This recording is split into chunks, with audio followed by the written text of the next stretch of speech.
주일 예배 하나님 앞에 드리겠습니다. 주의 손에 나의 손을 포개고, 우리 지난주에 불렀던 찬양을 다시 한번 찬양하겠습니다. 주 보혈 날 정결케 하, 죄송합니다. 주 보혈 날 정결케 하고, 주 보혈 날 자유케 하니, 주 앞에 나 예배하는 이 시간 나의 모든 것을 주께 드리네. 주의 손 날 위에 짚기 잡고, 주의 발 날 위에 박히셨으니, 이제는 내가 사는 것이 아니요 오직 주를 위해 사는 것이라.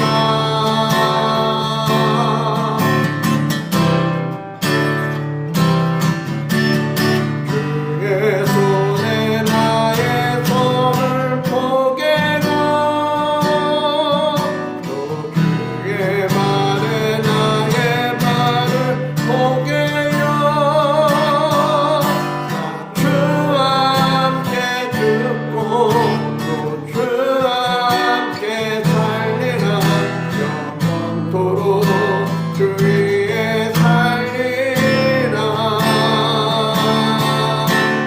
주의 손에 나의 손을 포개고, 또 주의 발에 나의 발을 포개요. 나 주 함께 죽고 또 주 함께 살리라.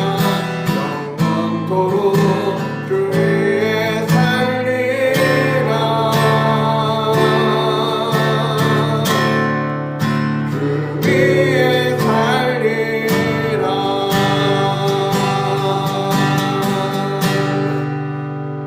아멘. 여러분, 한 주간의 삶을 살면서 찬양은 얼마나 들으십니까? 우리의 마음속에 하나님의 나라가 형성되어지는 가장 확실한 증표는 그 입술에서 찬양이 끊이지 아니하는 것이죠. 자, 찬양은 곡조 있는 기도라고 했습니다. 여러분, 가사를 잘 묵상하면서 이 시간 다시 한번 이 가사에 내 마음을 실어서 하나님 앞에 영광 돌리는 찬양을 다시 한번 하겠습니다. 주 보혈 날 정결케 하고, 주 보혈 날 자유케 하니, 주 앞에 나 예배하는 이 시간 나의 모든 것을 주께 드리네.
지난주에는 안 불렀던 찬양이에요.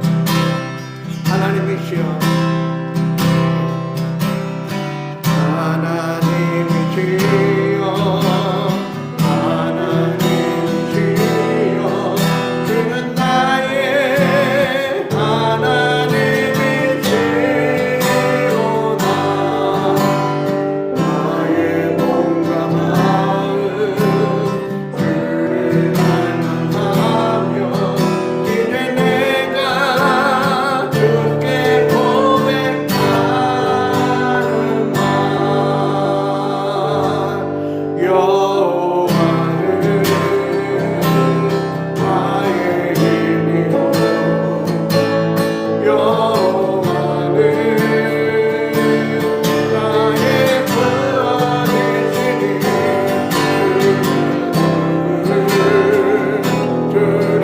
두려워하리요 여호와는 생명의 피난처시니 그 인자가 생명보다 나음으로 내 입술이 여호와를 찬양하리 내 평생에 그를 찬양하며 그의 이름으로 내 손 들리라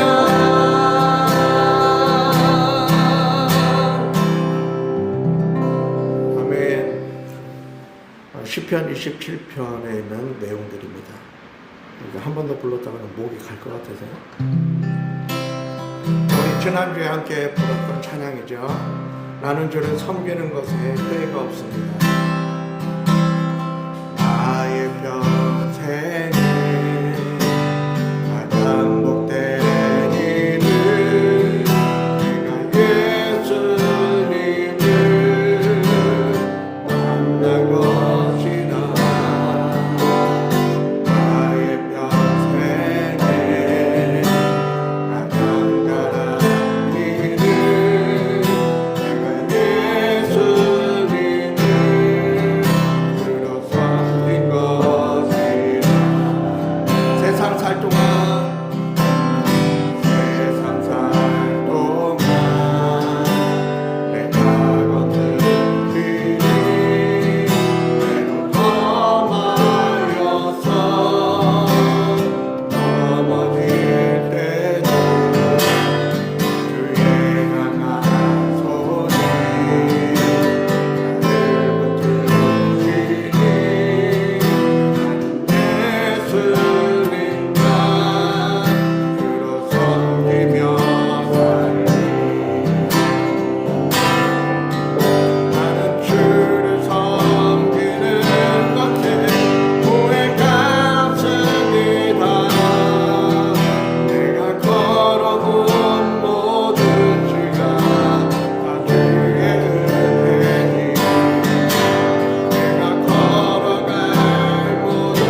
한 주간의 삶을 돌아보면서 하나님 앞에 찬양하겠습니다.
사도신경으로 우리의 신앙을 고백하겠습니다.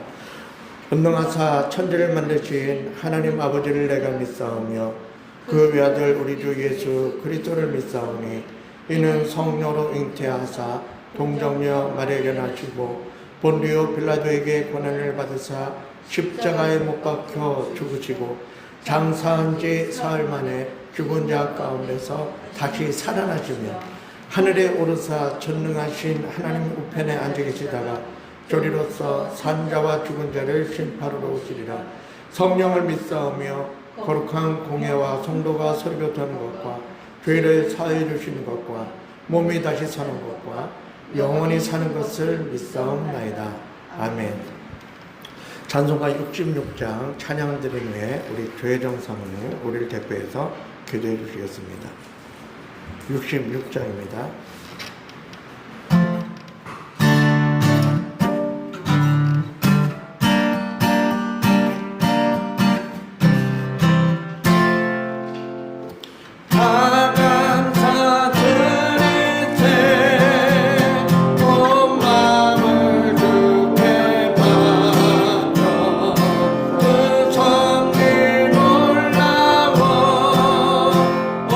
세상 깊어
기도하겠습니다.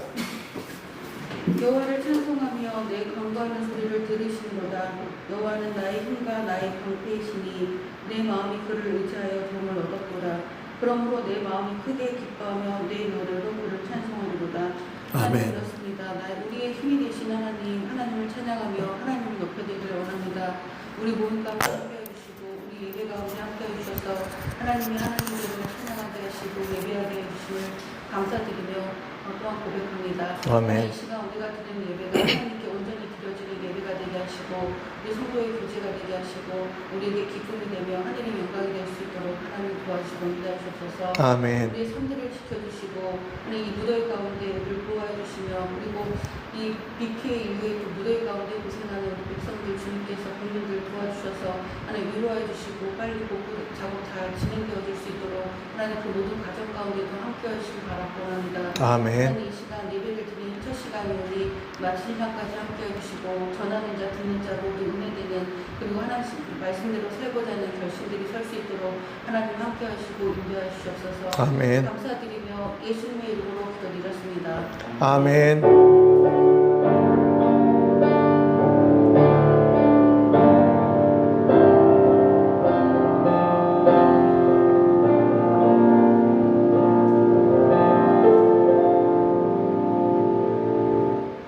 네, 감사합니다. 하나님 말씀은 창세기 3장 16절부터 24절 말씀을 교독하겠습니다. 창세기 3장 16절부터 24절 말씀.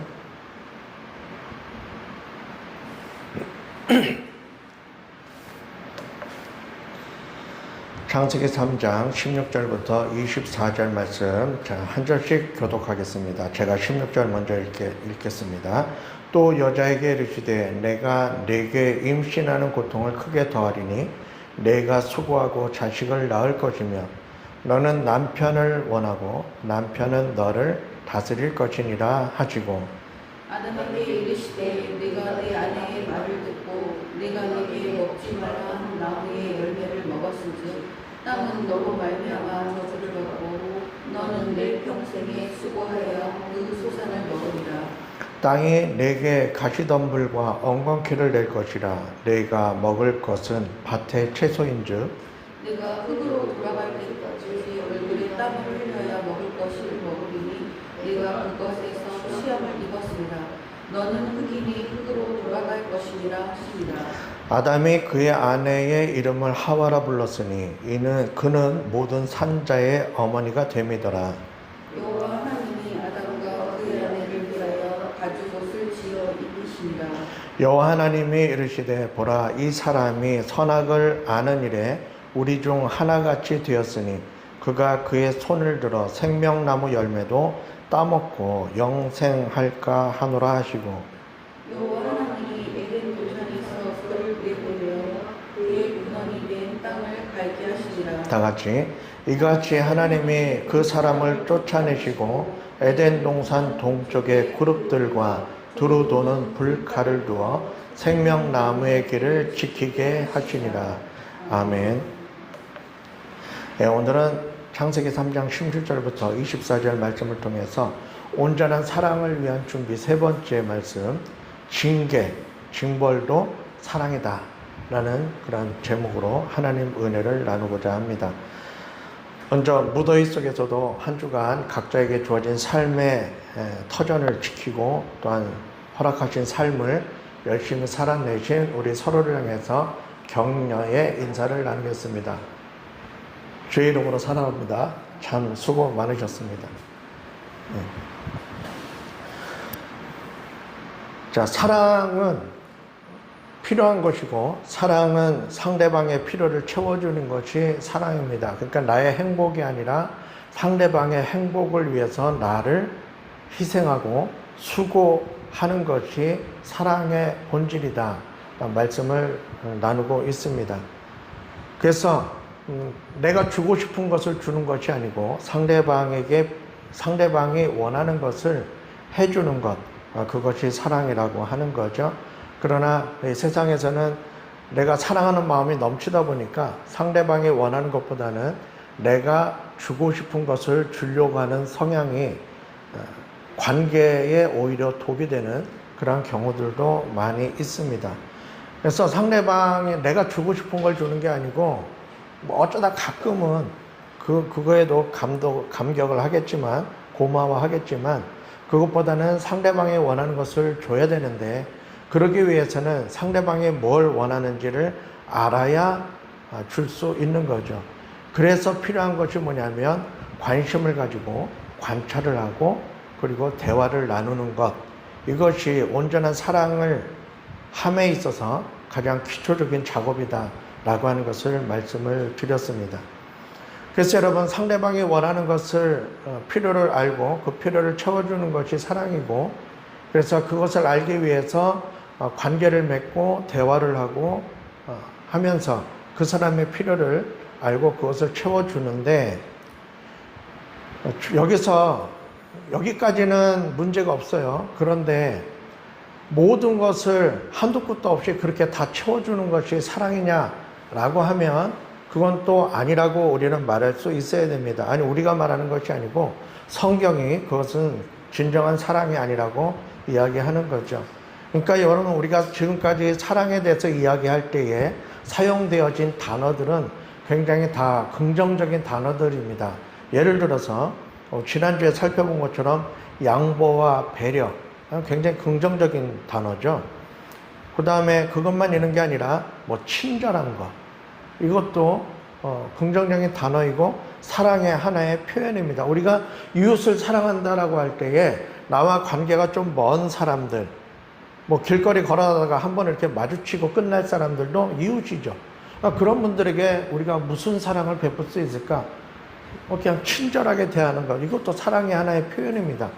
그러니까 우리는 내가 뭔가 거창한 것을 상대방에게 줘야만 그것을 사랑이라고 오해하는 경우들이 있는데요. 여러분, 하나님이 우리를 평가하시는 사랑은 우리가 길을 걸어가다가 한 번 보고 끝날 관계임에도 불구하고 내가 그에게 친절함으로 대하는 것을 하나님은 사랑으로 인정하신다는 거예요. 때문에 삶 속에서 그것이 아주 작은 친절들이, 모든 사람을 대할 때 그런 작은 친절들이 그냥 나오는 것이 아니고요. 그것은 몸에 배어야만 나오는 행위들입니다. 그러니까 어느 날 갑자기 되어지는 것이 아니고요. 그것은 다른 사람을 존중하고 귀히 여기고자 하는 그런 겸손한 자세가 마음에 축적되어야, 그 인격에 쌓여야 그런 행동들이 자연스럽게 나오게 되는 거죠. 뿐만 아니라 상대방을 칭찬하는 것, 이것도 사랑의 하나의 방편이기도 합니다. 상대방을 깎아내리고 상대방의 단점을 지적하는데 특화되어 있고, 그래서 자꾸 상대방을 깎아내리면서 스스로 높아지는 것, 이것은 사랑이 아닌 거죠. 그래서 다른 사람을 인정하고 칭찬하는 것. 여러분, 칭찬하기 위해서 먼저 선행되어야 될 것이 뭐냐면 인정하는 것입니다. 인정해야 칭찬이 나오는 거예요. 그러니까 인정하지 않고 칭찬하는 것은 그건 그냥 립 서비스에 불과한 거죠. 진심이 담겨 있지 않은 그런 것들입니다. 자, 이런 것들이 다 긍정적인 단어들이에요. 물론 그런 것들도 정말 사랑의 중요한 부분이기도 합니다. 그런데 그런 것만 사랑이라고 생각하면 안 되는 거죠. 왜 그러냐면 우리 사람이라고 하는, 인간이라고 하는 존재 자체가 성경에서는 무엇을 전제라고 하냐면 모든 사람이 죄를 범하였음에 하나님의 영광에 이르지 못했다. 그래서 모든 사람이 다 죄인이라고 하는 것을 인정하고 들어가는 겁니다. 그래서 여러분, 우리가 사람을 바라볼 때의 관점이 세상에서 말하는 인간학, 인류학, 여기에서 바라보는 관점하고 우리가 성경에서 바라보는 관점이 차이가 있는 것이 뭐냐면, 성경에서는 모든 사람은 다 죄인이다라고 하는 것으로부터 시작이 된다라고 하는 거예요. 그래서 다른 사람을 볼 때, 저 사람이 완벽한 행동, 완벽한 리액션, 이것을 통해서 나를 기쁘게 할 것이라고 기대하지 말라는 겁니다. 그도 죄인이고 나도 죄인이기 때문에 나의 죄성이 드러나기도 하고 그 사람 상대방의 죄성도 드러날 수 있다는 거예요. 그래서 그걸 전제하고 관계를 맺으라는 것입니다. 그래서 여러분, 그 인간의 죄성을 다스리기 위해서 하나님께서 나타내신 사랑의 방편이 무엇이냐고 하냐면 바로 오늘 제목에 있는 것처럼 징계와 징벌도 하나의 사랑의 수단이고 표현이다라고 하는 것을 성경이 이야기해주고 있다는 겁니다. 그래서 좋은 게 좋은 거라고 그냥 좋게 다 해주는 그것이 온전한 사랑의 모습이 아니라고 하는 것이에요. 그게 어떤 부분에 있어서는 반쪽짜리 사랑이 될 수도 있다는 겁니다. 그래서 긍정적인 단어들로 쓰이는 칭찬과 친절과 양보, 배려, 희생 이러한 단어와는 상반되는 좀 부정적인 단어들이 있는데요. 그것은 뭐냐면 훈계라고 하는 단어가 있고요. 그리고 책망, 훈계와 책망, 그리고 징계, 징벌, 그리고 때로는 거절, 때로는 모른 척 외면하는 것도 사랑의 한 부분이다라고 하는 것을 우리는 마음속에 전제하고 우리가 사랑을 실천할 준비를 해야 된다라고 하는 것이에요. 우리가 인간은 사랑할 수 있는, 온전한 사랑을 할 수 있는 능력이 안 되기 때문에 그 사랑을 누구로부터 배워야 되냐면 하나님으로부터 배워야 된다고 말씀을 드렸습니다. 왜냐하면 하나님은 사랑 그 자체이시기 때문에 그래요. 그리고 하나님만이 완벽한 사랑을, 완전한 사랑을, 온전한 사랑을 할 수 있는 분이십니다. 왜냐하면 이 사랑은 능력이기 때문에 아까 말씀드린 것처럼 온전한 사랑을 하기 위해서 가장 기본적으로 갖춰져야 될 능력이 뭐냐면 아는 거예요. 그러므로 하나님께서는요, 전능하시고 전지하신 하나님입니다. 그러니까 하나님은 모든 것을 아시는 분입니다. 그러니까 하나님은 우리의 머리카락도 세심받으시고 내 마음까지도 감찰하시는 분이에요. 내가 어떤 생각을 하고 있고 어떤 계획을 품고 있는지도 또는 어떤 동기에 의해서 이러한 행동을 하는지도 하나님은 다 알고 계신다라고 하는 거예요. 그렇기 때문에 하나님은 모든 것을 다 아시기 때문에 온전한 사랑을 할 수 있는 기본이 되어 있으신 분이다. 그러므로 우리가 하나님의 사랑을 본받기 위해서 하나님이 어떤 방법으로 사랑을 표현하셨는지에 대해서 살펴보면 우리에게 유익이 됩니다. 그래서 지금까지 우리가 살펴봤던 내용들은 그 앞에 있는 긍정적인 단어로 표현되는 사랑의 방편이라고 한다면 오늘 이 본문을 통해서 우리가 살펴볼 하나님의 사랑의 또 다른 모습은 뭐냐면 약간 부정적인 단어로 뉘앙스로 쓰여지는 그런 방금 말씀드렸던 훈계와 책망과 징계, 징벌, 거절, 외면 이런 것들도 사랑의 하나님께서 우리 인간을 사랑하시는, 우리 사람을 사랑하시는 사랑의 부분으로서 성경에 소개되어지고 있기 때문에 오늘 우리는 이 본문을 통해서 하나님의 또 다른 사랑의 측면을 보고 배우면서 이것도 사랑이구나 라고 하는 것을 마음에 새겼으면 합니다. 자, 오늘 읽은 본문 말씀은 우리가 잘 아는 것처럼 아담과 하와가 하나님 앞에 범죄하고 난 다음에 하나님께서 아담과 하와에게 이제 벌을 내리시는 그 내용들입니다. 자, 우리는 방금 표현한 것처럼 벌이라고 표현을 했지만 그러나 하나님의 관점에서 보면 그것은 사랑으로 표현되어지는 사랑의 수단으로 내려진 형벌이고 징벌입니다. 왜 그러냐면 오늘 본문 말씀에 보면 하나님께서 여자에게 내리신 벌이 있죠. 그 벌이 뭡니까? 16절 말씀을 보면 임신하는 고통을 크게 더하고 내가 수고하고 자식을 낳을 것이며 너는 남편을 원하고 남편은 너를 다스릴 것이다 라고 하는 것이 죄를 지은 하와에게, 여자에게 내려진 형벌입니다. 징벌이에요. 자, 크게 두 가지로 나눠지는데 하나는 뭐냐면 개역 한글에서는 이거는 개역 개정 성경이고요. 개역 한글 성경, 예전에 우리가 사용했던 성경에서는 잉태하는 고통, 해산의 수고 이렇게 표현하고 있습니다. 여러분, 잉태하는 고통과 해산의 수고 이것은 단순히 그 행위만 이야기하는 것이 아니고 그 전체 과정에 걸쳐서 여자가 감당해야 되는 내용들이죠. 무슨 얘기냐면은 아이를 출산할 때 거의 목숨을 바쳐서 출산하는 것을 이야기합니다. 생명을 걸고 아이를 출산하는 것을 이야기하죠. 그럼 우리가 유추해 볼 수 있는 것은 뭐냐면 인간이 하나님 앞에 범죄하기 이전에는 그토록 수고하지 않고도 아이를 낳을 수 있는 그런 조건들이 형성되었으나 그러나 범죄한 이후에 하나님께서 징벌로 징계하시면서 내리신 조치가 뭐냐면 생명을 낳을 때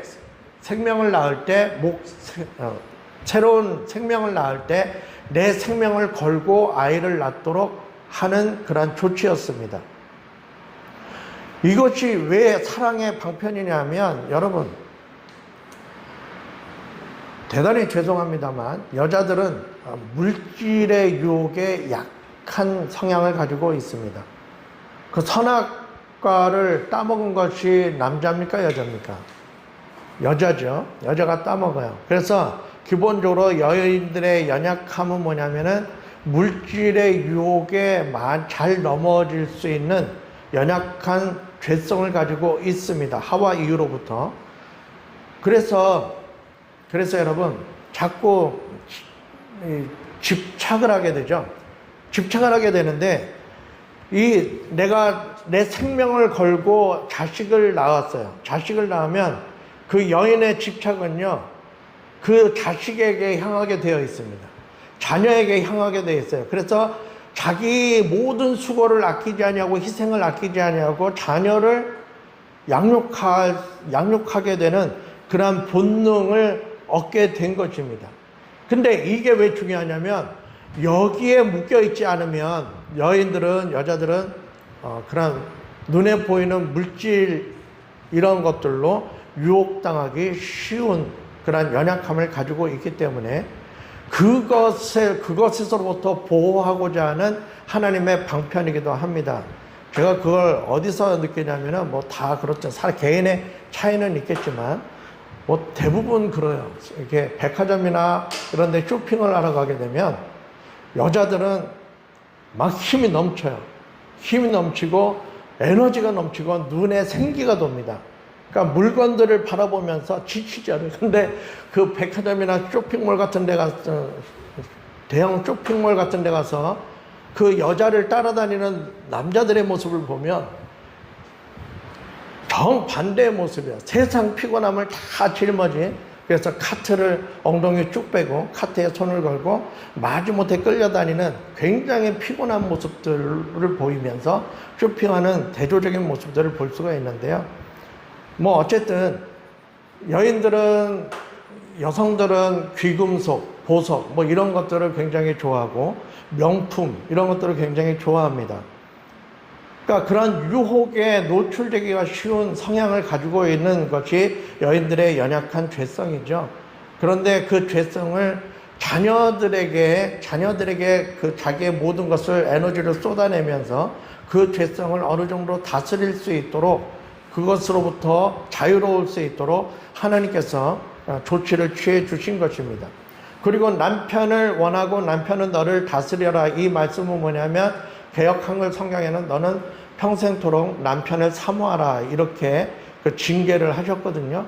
그러니까 남편을 사모하는 그 마음, 그러니까 이게 뭐냐면 여인들은 그 배우자의 남편의 사랑을 먹고 산다라고 하는 세상에 회자되고 있는 그런 말도 있는 것처럼 남편의 사랑을 갈구하면서 살도록 되어 있습니다. 그것이 하나님께서 죄를 지은 여인들에게 조치해 주신 장치예요. 이게 뭐냐면 여인들을 그것을 통해서 여인들을 지키고자 하는 그 죄성을 다스리고자 하는 하나님의 방편이었고, 그래서 하나님께서 여인들에게 베풀어 주신 사랑의 모습이라고 하는 것입니다. 그리고 17절 말씀에 보면 아담에게 내리시는 징벌이 있는데요. 이 아담에게 내리신 징벌은 뭐냐면 너가 평생에 수고하여야 소산을 얻을 것이다 라고 하는 것이죠. 여러분, 에덴 동산에서는 죄를 짓기 이전에는 먹을 것을 어디서부터 얻었냐면 자연으로부터 노력하지 않고 열매를 따먹으면서 그가 생명을 유지할 수 있었어요. 그러나 죄를 짓고 난 이후부터는 하나님께서 수고해야만 소산을 얻을 수 있도록, 그 다음에 표현된 거 보면 얼굴에 땀을 흘려야만 먹을 것을 얻을 수 있는 것으로 조치를 취해 주신 겁니다. 그래서 일을 하게 됐죠. 수고하게 되었습니다. 평생 노동을 하게 되어 있어요. 그렇게 조치를 취해 주신 것입니다. 그래서 남자의 죄성들은 무엇을 통해서 다스리게 되냐면 이 열심히 일해서 자기 가족들을 부양하는 가장으로서의 책임을 지면서 그 죄성으로부터 보호하고자 하는 하나님의 장치가 이 남자에게 조치가 내려지게 된 것입니다. 그래서 여러분 남자들은 시간하고 돈만 있으면 죄를 짓고자 하는 그런 본능에 노출되기가 쉽습니다. 그러니까 돈 있고 시간 있으면 남자들은 대부분 죄를 짓는데 그 모든 것을 사용하는 성향들이 있습니다. 그래서 여러분 열심히 땀 흘리고 아침부터 저녁까지 땀 흘리고 일하는 것은 하나님께서 남자를 사랑하시는 사랑의 방편으로 주어진 하나님의 조치였어요. 사랑의 표현이었습니다. 그리고 또 하나의 사랑의 표현은 뭐냐면 에덴 동산에서 쫓아내신 것입니다. 좋은 환경에서 척박한 환경으로 내모신 것이에요. 이것이 하나님 입장에서는 인간을 사랑하신 방편이었습니다. 왜냐하면 죄를 지은 상태에서 에덴 동산에 계속 머무르게 되면 그 선악과를 따먹었지만 그 옆에는 생명나무의 실과도 따먹을 수 있는 가능성이 있기 때문에 그 가능성을 차단하려고 하신 조치였습니다. 그러면 그것이 왜 사랑의 방편이냐면 선악과를 따먹고 하나님의 명령, 말씀에 불순종함으로 죄인이 되었어요. 그래서 죽을 수밖에 없는 죄인이 되었는데 생명나무의 실과까지도 따먹게 되면은 그가 죄인이 된 상태에서 영생을 할 수 있는 가능성이 있기 때문에 그러면 여러분 구원의 방법이 더 이상 방법이 없어지게 되는 겁니다. 구원할 방법이 없는 거예요. 그래서 영원한 저주 속에 빠지게 하지 않기 위해서 생명나무를 지키신 것이고 생명나무를 지키기 위해서 인간을 에덴 동산에서 쫓아내신 것입니다. 에덴 동산에서 쫓겨난 그곳은 척박한 땅이죠. 그래서 그 땅을 일구면서 이제 일을 하면서 그 자신의 죄성을 다스리도록 하나님께서 조치를 취해 주신 것입니다. 그래서 에덴 동산에서 척박한 에덴 동산에서 쫓아낸 것도 하나님의 사랑의 모습이라고 성경은 이야기하고 있는 거죠. 그리고 생명나무를 지키신 것도 하나님의 사랑입니다. 그리고 우리가 간구하지 말아야 될 것은 다 쫓아냈어요. 이게 굉장히 중요한데요. 수고, 땀 흘려서 수고를 해야만 소산을 얻을 수 있는 거, 생명을 걸고 아이를 낳아야 되는 거, 남편을 평생 사모하도록 하신 거, 이런 것들이 다 징계와 징벌로 표현되어진 사랑인데, 거기에 하나님께서 하나를 탁 두셨는데 그게 뭐냐면, 가죽옷을 지어 입히셨다는 겁니다. 다른 것들은 우리가 얼핏 보면 다 안 좋은 것들로 이렇게 보이잖아요. 근데 좋아 보이는 것 하나 있는데 그게 뭐냐면 가죽옷을 입히신 것입니다. 하나님께서 가죽옷을 지어서 입히시기 전에는 아담과 하와는 뭘 했습니까? 나뭇가지를 엮어서 옷을 해 입고 자신의 수치를 가렸던 것이죠. 그게 일회성이거든요. 단회성이거든요. 그래서 하나님께서는 지속적으로 그것이 가능하도록 하나님께서 가죽옷을 지어서 입히신 것입니다. 자, 이 내용을 통해서 우리가 생각해 볼 수 있는 것은 뭐냐면 훈계나 책망이나 징계, 징벌, 거절, 외면 이런 것들도 하나의 사랑의 방편이다. 그러면 어느 때 우리가 훈계를 하고 어느 때 징계를 하고 어느 때에 징벌을 하고 그리고 어느 때에 내가 거절을 해야 되고 어느 때에 외면을 해야 되는지 이런 부분에 대해서 우리가 정확하게 그 사람을 사랑하고 온전한 사랑을 하기 위해서 때로는 징계도 필요하고 때로는 훈계도 필요하고 때로는 징벌도 필요하다는 겁니다. 그러니까 원하는 대로 다 해주면 그것이 결코 온전한 사랑이 될 수 없다는 거예요. 그래서 인간과 인간 사이에 가장 완벽한 하나님의 사랑에 가까운 사랑을 예로 들 때 우리는 부모와 자녀의 예를 듭니다. 그 예를 통해서 우리가 생각해 보면 쉽게 이해가 돼요. 우리가 자녀를 양육할 때 자녀가 원하는 거 다 해주면 그게 진정한 사랑이냐? 그렇지 않다는 것을 우리 스스로도 경험을 했고 또 주변에서 많은 모습들을 보면서 우리가 알 수 있는 것처럼 자식이 원하는, 자녀가 원하는 것을 다 해주고 싶죠. 그러나 그것을 때로는 그가 죄성을 가지고 있는 죄인이기 때문에 그가 원하는 것대로 다 해주다 보면 그의 죄성이 더욱더 극대화되어서 다스릴 수 있는 그러한 기회를 놓치게 되는 경우들이 있습니다. 그래서 때로는 거절도 하고 이것이 그 자녀에게 합당한 것이 아니라고 내가 판단하는 것은 부모의 몫이고 그 판단에 의해서 내가 거절도 하고 외면하기도 하고 자녀의 필요를 요구함에도 불구하고 그것에 대해서 훈계하기도 하고 원하는 것을 주지 않는 경우도 있다는 것입니다. 그것도 사랑이다라고 하는 거예요. 기본적으로 부모들은 자녀들에게 무엇이 필요한지 이러한 필요 자녀가 원하더라도 이것을 지금면 주면 안 된다라고 하는 기본적인 판단력이 부모들에게는 있습니다. 때로는 그 판단력이 약해서 그 판단력이 없어서 주지 말아야 할 것들을 주지 말아야 할 타이밍에 줌으로써 자녀를 망치는 경우들도 종종 있습니다.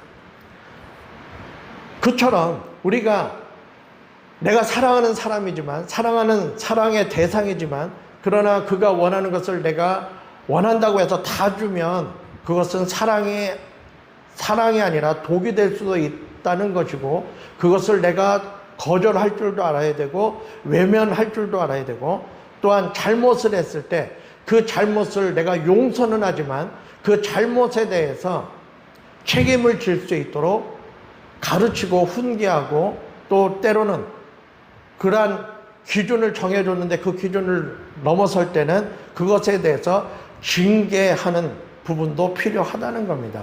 이것도 사랑이라고 하는 것이에요.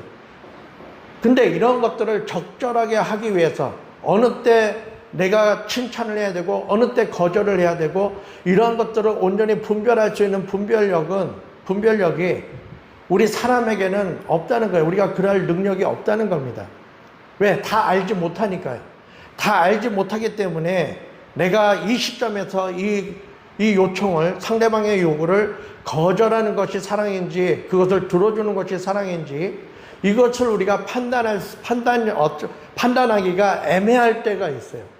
애매할 때가 있습니다. 그래서 우리는 하나님 앞에 기도하는 거죠.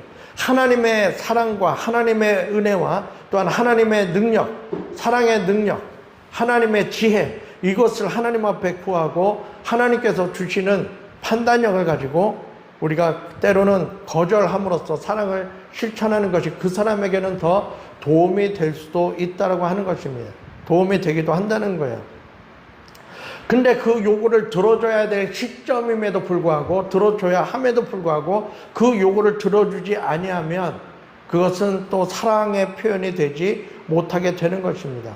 그래서 여러분 사랑은 어렵습니다. 온전한 사랑을 하려면 정말 어려워요. 우리는 그만한 능력이 없기 때문에 그렇습니다. 그리고 또한 여러분 내가 똑같은 상황에서 어떤 사람에게는 칭찬을 해주는 것이 그 사람에게 사랑의 표현이 될 수도 있고 오히려 독이 될 수도 있어요. 그러니까 칭찬은 해야 되는데 지금 이 상황에서 이 아이에게 이 사람에게 칭찬이 과연 온전한 사랑의 방법인가 라고 하는 것을 잘 판단해야 됩니다. 똑같은 이 칭찬이라 하더라도 어떤 사람에게는요 그 칭찬이 독이 되기도 하고요 어떤 사람에게는 그 책망하는 것이 따끔하게 쓴소리를 해주는 것이 그 사람에게는 더욱더 도움이 되고 그 사람에게 유익이 되는 경우도 있어요. 근데 책망하고 그 독소를 퍼붓고 그리고 냉정하게 이야기해주는 그것이 사랑의 방편이라고 해서 모든 사람에게 그렇게 대하면 여러분 그것으로 인해서 다른 어떤 사람들은 내가 칭찬이 필요한 사람에게 그렇게 냉정한 말을 하게 되면 그 냉정한 말은 그 상대방을 더욱더 위축시키고 더욱더 마음에 상처를 입히고 그래서 더 많은 실수를 하게 만들고 그래서 도움이 안 되고 그 사람에게 독이 되는 경우들도 있다라고 하는 것입니다. 그러니까 그 사람의 성향과 성격 이런 것들을 잘 관찰을 하고 파악을 해서 이 사람에게는 칭찬이 필요한 것인지 아니면 냉정한 그런 평가가 필요한 것인지 책망이 필요한 것인지 이것을 잘 판단해야 된다라고 하는 것입니다. 그래서 그 사람에게 꼭 필요한 것들 또는 그 사람에게 진짜 도움이 되는 모습으로 내 사랑을 표현할 수 있어야 된다라고 하는 거예요. 근데 이것이 굉장히 어렵습니다. 많이 힘듭니다. 그래서 이것을 제대로 못함으로 해서 나타나는 갈등과 또한 관계의 깨어짐들 이러한 것들이 이러한 시행착오들이 우리의 삶 속에 많이 있다라고 하는 거예요. 그래서 여러분 우리는 사랑을 배워야 됩니다. 그냥 내 마음 끌리는 대로 사랑을 했다가는 큰일 납니다. 온전한 사랑을 할 수가 없어요. 그러므로 사랑을 배워야 되는데 여기서 내가 책망을 하거나 훈계를 하거나 징벌을 하거나 징계를 할 때 우리는 좀 더 내 자신을 좀 더 세심하게 접근해야 돼요. 세심하게 접근해야 됩니다. 칭찬하거나 친절하게 대하거나 양보하고 배려하는 이 부분들에 대해서는 이 부분들보다는요. 내가 좀 부정적인 단어로 표현되어지는 오늘 우리가 이야기하고 있는 징계와 징벌을 할 때는 보다 더 면밀하고 세심하게 사랑을 표현해야 됩니다. 그래서 하나님께서 보여주신 것이 뭐냐면 가죽옷을 지어 입히시는 액션이었어요. 그래서 여러분 내가 때로는 징계가 필요하면요 징계를 해야 됩니다. 그런데 간과하지 마셔야 될 것은 징계로 사랑을 표현했다면 그 다음에 가죽옷을 입히는 또 다른 모습들이 있어야 된다라고 하는 거예요. 왜냐하면 징계는 우리가 사랑하는 사람을 징계하는 것은 그 징계 자체가 목적이 아니고 그 징계를 통해서 그 징계가 그에게 온전한 사람으로 회복되어지는 것에 도움이 되게 해주기 위해서 징계를 하는 것이지 내 감정풀이를 때문에 징계를 하게 되면 그것은 사랑의 열매를 맺을 수가 없게 되는 것입니다. 그러니까 징계를 할 때, 책망을 할 때 이게 내 감정에 이끌려서 감정적으로 하는 징계인지 아니면 내가 정말 그를 귀히 여기고 그를 돕기 위해서 하는 징계인지 내 자신을 먼저 살피고 아주 세밀하게 면밀하게 징계를 통해서 사랑을 표현해야 된다라고 하는 거예요. 그때는 반드시 가죽옷을 지어 입히는 그 세심함을 잊지 말라는 겁니다. 그래서 여러분 실패하고 실수하는 것, 자녀를 키움에 있어서 실수하고 실패하는 것에 대해서는 책망하지 말라고 합니다. 고의적으로 악의적으로 어떠한 것을 잘못을 했을 때는 거기에 대해서 반드시 책망과 책임을 지도록 하는 것이 필요한데 그가 그렇게 하려고 하는데 실수해서 또는 실패함으로 그래야지 못할 때는 그것 가지고 책망하지 말라는 거예요. 왜냐하면 잘못하면 내 감정이 들어갈 수 있기 때문에 그렇다는 겁니다. 그래서 아이들을 혼낼 때도요, 내가 감정적으로 혼내면 아이들이 알아요. 내가 감정적으로 하는 것인지 정말 그 아이에게 도움을 주고자 하는 것인지 아이들도 압니다.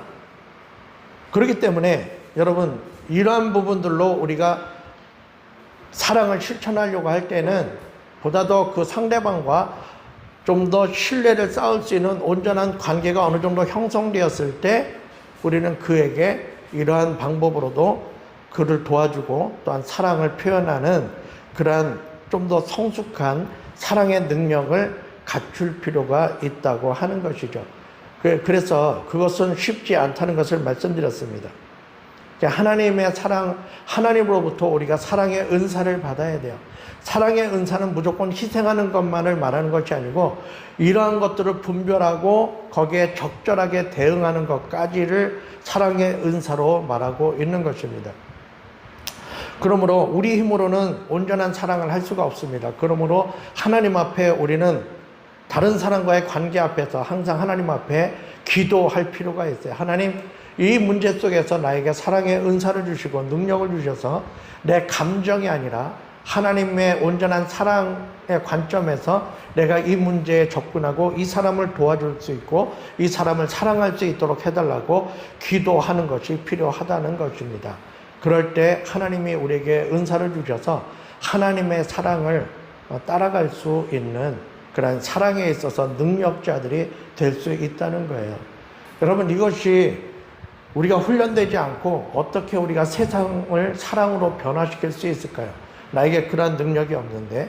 그러므로 우리는 우리의 삶의 영역 속에서, 가정에서 또 교회에서 이러한 사랑에 대한 관심과 훈련을, 또한 연습을 자꾸 하나님 앞에서 하고 시행착오도 겪고 그것 때문에 하나님 앞에 무릎 꿇기도 하고 하면서 나도 모르게 아까 말씀드린 것처럼 사랑의 인격이 내 안에 차곡차곡 쌓여져서 내가 의도하지 않아도 나와 관계가 먼 다른 사람에게까지도 이 사랑의 표현이 자연스럽게 흘러나올 수 있는 그러한 사랑의 메신저가 되어야 될 것이고, 그것이 우리가 흔히 말하는 예수를 닮아가는 것이다 라고 하는 것이라는 것입니다.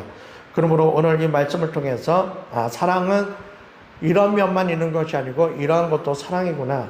그러니까 이러한 사랑을 베풀 때는, 이러한 것으로 사랑을 실천할 때는 좀 더 내가 성숙되어지고 하나님 앞에서 그 사랑과의 관계 속에서 면밀하게 관찰을 하고, 또한 하나님이 주시는 지혜로 온전하게 이 사랑을 할 때 정말 나의 작은 말 한마디가, 책망 한마디가 그를 회복해 하고 그에게 큰 도움이 되는 하나님의 목소리가 대변되어질 정도로 그에게 큰 영향력을 끼치는 그런 사랑의 도구로 쓰일 수 있게 될 것입니다.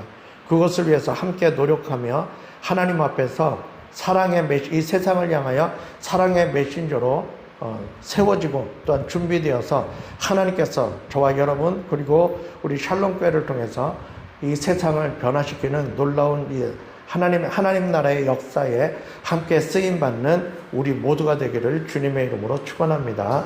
기도하겠습니다. 하나님 감사합니다. 우리가 온전한 사랑을 하고 싶지만 우리에게는 그런 능력이 없음을 고백합니다. 내가 온전한 사랑을 한다고 하면서 때로는 내 감정이 너무 앞서고 또한 감정적으로 하나님 아버지 하나님의 사랑으로 표현되어져야 할 이러한 영역들마저도 내 감정적으로 처리하고 사랑의 열매를 맺기는커녕 그것 때문에 하나님 아버지 관계가 깨어지고 또한 이웃을 사랑하라 하신 하나님의 말씀으로부터 멀어질 때가 있사오니 하나님 우리를 불쌍히 여기시고 긍휼히 여기셔서 하나님 우리에게 사랑의 은사를 주시고 그래서 하나님의 능력으로 온전한 사랑을 베풀므로 이 세상을 정복하고 다스리는 사랑으로 변화시키는 그런 하나님의 사람들, 하나님의 교회가 될 수 있도록 우리를 세워 주시옵소서. 감사드리며 예수님 이름으로 간절히 기도 올리옵나이다. 아멘. 찬송가 461장 찬양 드리겠습니다. G코드로 해주세요.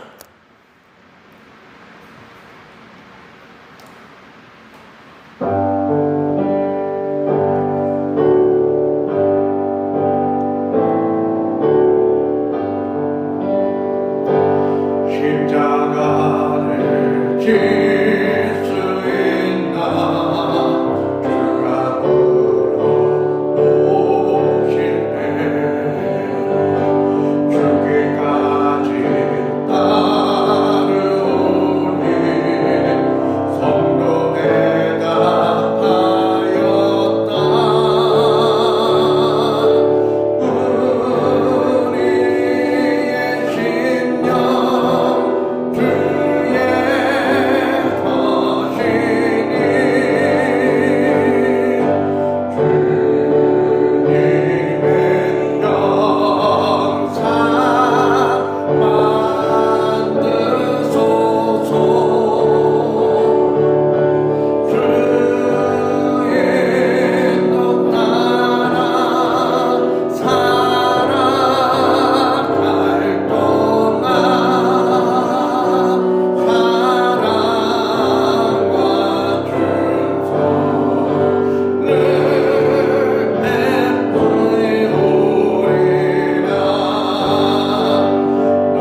주시길 바라고요. 무더위 속에서 건강 잃지 않도록 그러기 위해서 서로를 위해서 기도해 주시고 또 생활하는데 어려움 없도록 잘 이겨낼 수 있도록 서로를 위해서 기도했으면 합니다. 그리고 저하고 우리 판도라 전도사님하고 집사님 이번 주 수요일부터 휴가입니다. 휴가 잘 보내실 수 있도록 위해서 기도해 주시길 바라고요. 나머지는 여러분 소식지를 참조해 주시기 바라고 물난리로 피해를 입으신 분들 위해서 여러분 기도해 주시고 아직 복구가 제대로 안 되고 있는데요. 위해서 여러분 기도 많이 해 주시길 바랍니다. 빨리 일상의 삶으로 돌아올 수 있도록 위해서 기도해 주시면 감사하겠습니다. 자, 우리 주제 찬양 오직 예수뿐이네 찬양 드리고 헌금 기도하고 축복 기도하고 예배를 마치겠습니다.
기도하겠습니다. 하나님 감사합니다. 오직 예수뿐이라고 고백하는 우리의 삶에 그 고백을 증명할 수 있는 여러 가지 용기 있는 행동과 또한 세상의 논리가 아니라 하나님의 말씀의 진리를 따라 용감하게 실천하고 순종할 수 있는 그런 믿음의 반열로 우리를 인도하여 주시고 또한 하나님의 자녀로서 이 땅에서 살아갈 수 있도록 목적 있는 인생으로 의미를 부여해 주신 그 하나님의 구원의 은혜에 감사하며 이 시간도 하나님 앞에 귀한 예물을 드리오니 하나님 우리의 예물을 받으시고 이 예물이 주님의 도구로 쓰일 수 있도록 하나님 간섭하여 주시옵소서.